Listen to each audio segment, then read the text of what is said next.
I never believed there would come a day in which I would say Yamo was an MVP of a PreCure episode. Hello everyone, it's Leo and it's time to talk about episode 10 from MIRAI Days. We're very close to the end, we have 2 episodes left, and I feel like this episode was the perfect introduction to the last battle, and I really think that MIRAI Days is being such a solid season, and I am truly loving it. We're very close to the end, and I feel like we are witnessing something really great with this.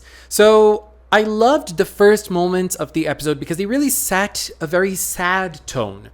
We see the girls and Yamo seeing everyone, and everybody in the magic world is petrified.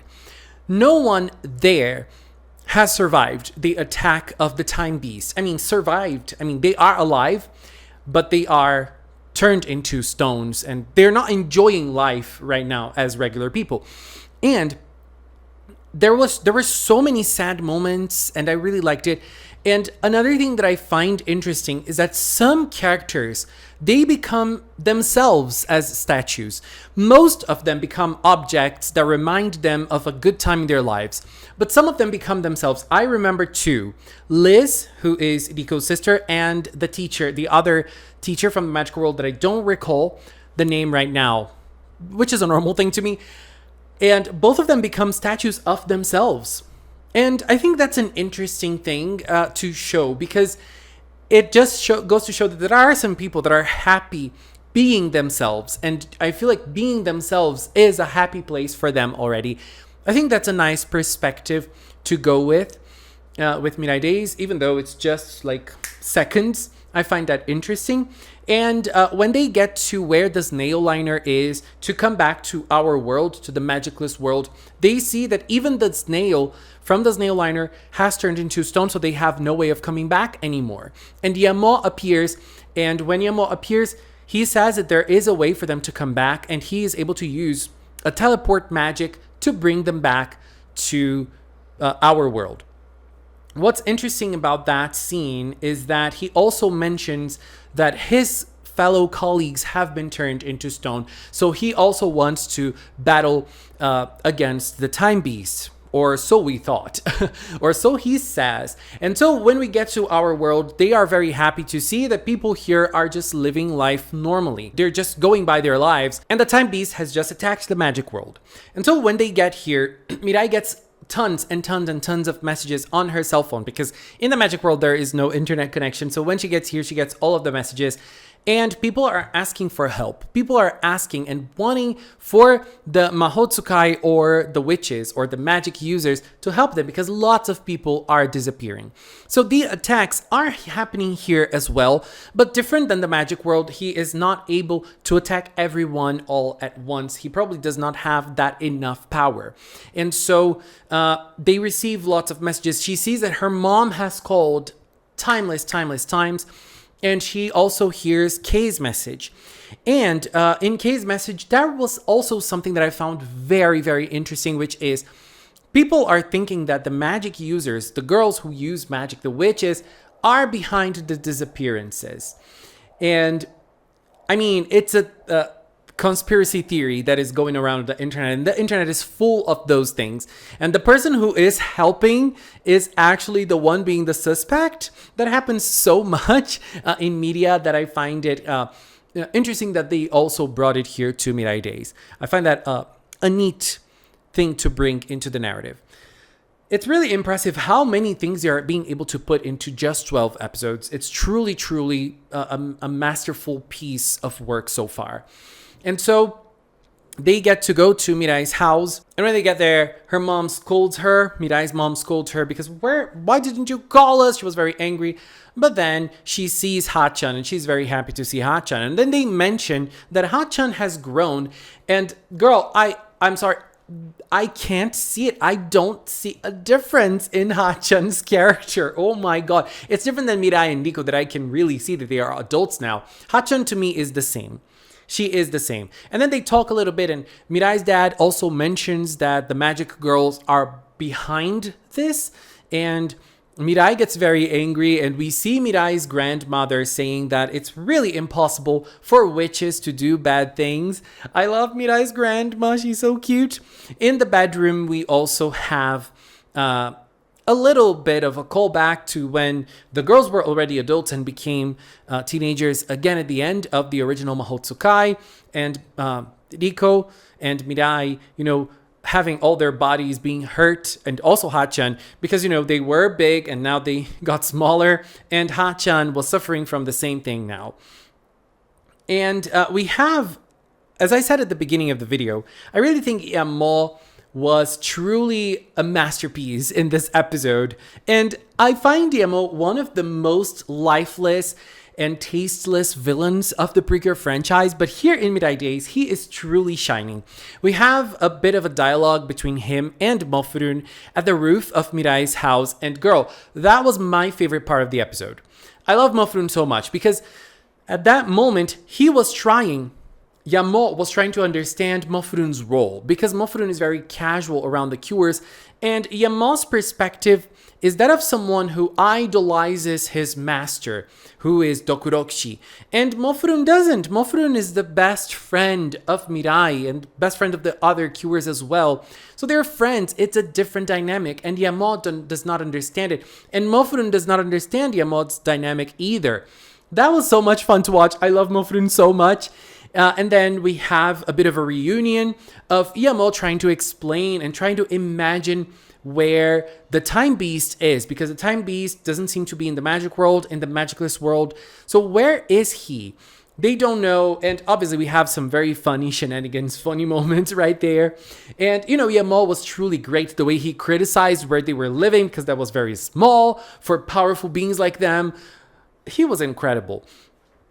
And then when they go to sleep, we even have Yamo sleeping, but the girls cannot sleep. They are worried about what's going on. And I think it's interesting that they feel very powerless here, because all of those people who have been turned into stone, they are not, like, the cures are not able to bring them back. They can't revert what's happened. And they can't find a way to do so. I think that puts them into a corner, which is interesting if we look at the franchise as a whole. They do not know what to do. And another thing that I forgot to mention before we go on to the cutest scene is that we had moments from the past as well. The girls seeing the past again. It's funny that they do not see the future anymore. They just see moments from the past. And we see Riko already being a teacher, and she was exhausted. She has been feeling the pressure of being a teacher. She can barely sleep. She can barely get time for herself. And she gets very anxious when she is trying to teach her class, because she's new. That's something new for her. And we also see Mirai in her day-to-day life using magic to help people around her at the same time that she is a university student. We see both perspectives that just go to show that they're not able to meet each other. Not because there's no magic, not because there is, like, this nail liner isn't working. It's not because of that. It is because they are adults now. And sometimes, unfortunately, in our lives, we don't have time.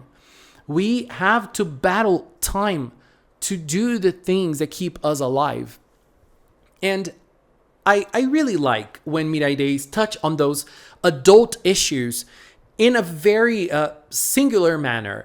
They explain it in a very simple way. And I really think that, as I said before, Mirai Days is just blowing me away every single episode. And then we go to the prettiest scene of the episode, in which they are all tired and they all get their brooms and they go flying. They're just chilling. They're just having a good moment. Those moments that they had so much in the original, but now that they're adults, they don't have enough time for that. And so they're flying among the clouds. Hachan gets both of them and she goes by very fast. They are just living. They are just enjoying the moment.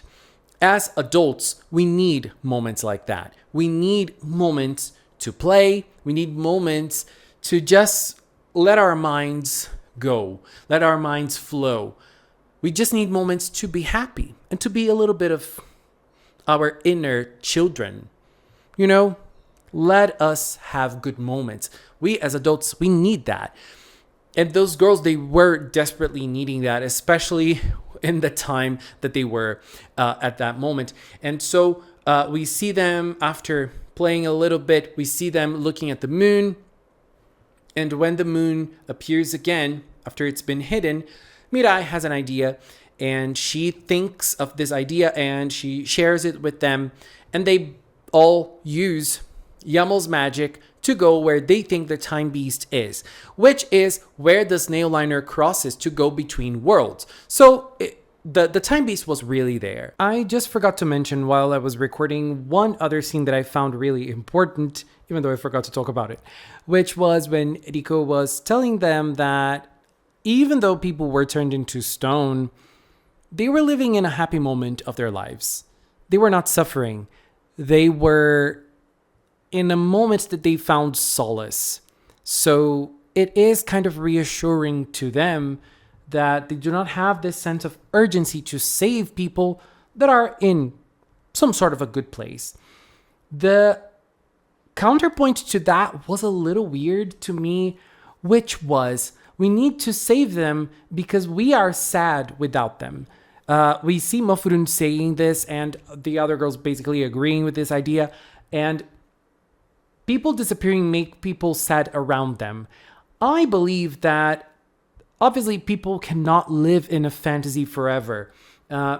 We have to come back to reality. That's how life works. And that I feel like that should have been the counterpoint. The show hasn't really brought that idea yet. And I wonder if it's going to go that route. Obviously it's just how I see it. But you know, I found it very interesting that the show brought it up once again. It's Riko bringing it up. The fact that those people that are inside those fantasies, they're not really suffering.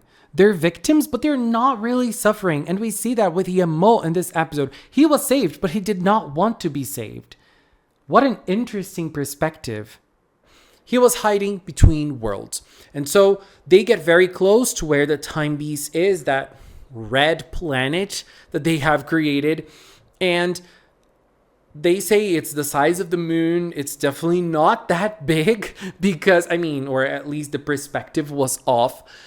But then the time beast appears and the girls transform to try and get to combat. We see Cure Felice finally being able to be a little bit more Cure Felice. Really, really liked her in this episode because she was able to use the pink tourmaline. She was able to fly with her fairy wings. Very beautiful. The way she got both cures and she threw them at the time beast. Girl, that was wild. And then we get to Yamo's betrayal. Yamo was helping the cures and he told them that he wanted to go against the time beast. He wanted to defeat the time beast, but that was not true. Yamo actually wanted to be a victim. He was a victim in last week's episode, but he wanted to be a statue again. That's what he truly wanted. And I thought that was a masterful class in writing because we've been talking about this for the past weeks. The people who are being turned into statues, some of them will want to remain statues. They will want to remain in a point of their lives that they were happy and not in their current lives that they're miserable. Some people are going to want to live in the present because their past has been horrible. But it's clear that some people will want to live in the fantasy world because that's where they're happy. Happiness is what we're all looking for happiness. We're all searching for things that make us happy. And in a way, that was a plot twist. Earlier in the episode, we had Riko meeting the statue of Ayer. And she tells him, everyone is like you now. Ayer is in his happy place. What he wanted to do, he did. And now he is being happy. Does he want to come back to reality? Obviously not. And that's the same thing that happened to Yamo. He was doing everything he was doing because he wanted to live in a time where Dokuroxy was alive. And that's what was going on in his mind when he was that statue. He wanted to be that statue. But it doesn't matter anymore for the Time Beast because the Time Beast already has enough power. And he has so much power that he doesn't need to turn anyone else into a statue. And so he just disregards what Yamal had to say, and he starts growing, and his stone monsters, they start fusing, and even people on Earth are now able to see the red planet because he is now very close to Earth. So he is now ready to make his final stance to stop time everywhere. And that's where the episode left us. And next week, we are going to start the final battle. I'm so excited because the preview has made me very, very excited. And I loved this episode. Once again, just have to say, mastermind, the ones that are behind Mirai Days in the writing, in terms of the plot, truly, truly astounding. I am loving this. And as I keep on saying, MAHOU TSUKAI is not a season that I vibe with, but Mirai Days is right now among my favorites. I truly believe this is going to be one of my favorite PreCure seasons. I don't know if we're going to rank Mirai Days in a regular PreCure ranking because it is a different structure of a PreCure season, but girl, I am loving Mirai Days. I just feel like they are giving us everything and a little bit more. It is truly a story about adults. It is truly a story about our struggles. And I live for this. I'm feeling contemplated in this season. Definitely. And now, just want to say that next week is going to be fire. We can see by the preview. Anyways, babies, this was my opinion on episode 10 from Mirai Days. Please leave a comment with yours. Let's keep talking in the comment box below. And just want to say thank you to all of the members from the Magical Cinnamon channel. Thank you so much for all the support. If you are a member here on YouTube, if you are a member on Patreon, if you support me on Throne, thank you very much. I really appreciate it. And if you watch up to now, thank you so much as well. Thanks so much for watching, and until next time, bye-bye.